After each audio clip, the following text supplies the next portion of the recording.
बिस्मिल्लाह الرحمن الرحیم सबक number the मुख्तसर القدور वाला 39 باب صلاة الجمعة دا باب د په بیان دی جمعې منځ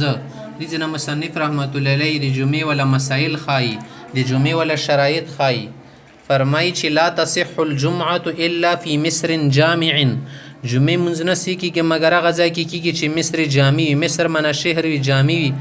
شان پکې ورکی په جنگل کې په صحرا کې او په بیابان کې هم د شي ته وړو وړو کلو کې د جمعې منځ نه کېږي چې ټاون او شهر سیټي نه وي او فی مصلی المصر یا غځای کې کېږي چې مصر ولا ځای ته نږدې لکه مضافات ته شهر شفیناش ولا تجوز فی القرى جمعې منځ نه سې کېږي په کلو کې او په غریزو علاقو کې او مخته یو مسله ښیي چې ولا تجوز اقامتها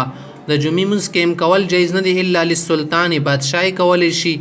او لمن امره السلطان یا بادشاہ ولا حکم ورکړي سلطان ولا حکم ورکړي امیر وی قاضي وی نائب وی خلیفہ وی آی کول شي زکه صدیقي چوک به پلانکای د مختشي چوک به پلانکای د مختشي پای کې به تقدم او تقدیم کې به شي نزاع پیدا وشي ومن شرائط یا جمعې د پر څه شرطونه مشته یو پکې دا د الوقت چې وخت به د مسبخین ولي فتصح فی وقت الظهر مسبخین ټیم کې صحیح کیږي ولا تصح بعده ولا قبله پکې وای چې نو ورسته صحیح کیږي د ټیم وتل نه بعد او نه مخته صحیح کیږي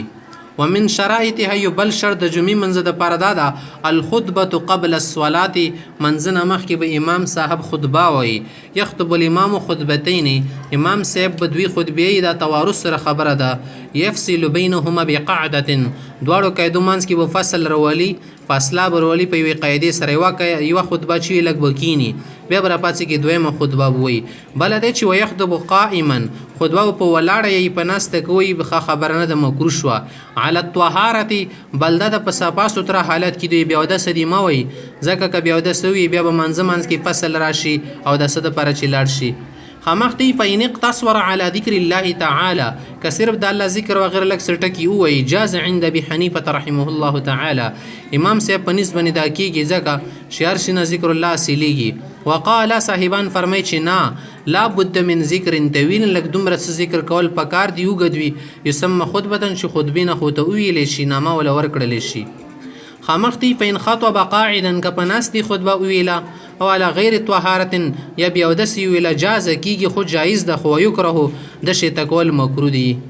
ومن شرائط هذه جمعې دی بل شرط دا الجماعت منذ جمع سره کیږي یوازې ځان ته نه کیږي واقلهم عند ابي حنیفه ومحمد رحمهم الله طرفین په نسبت د امام نه سوا درې کسان ضروری دي ثلاثه سوا الامام درې کسان به د امام نه علاوه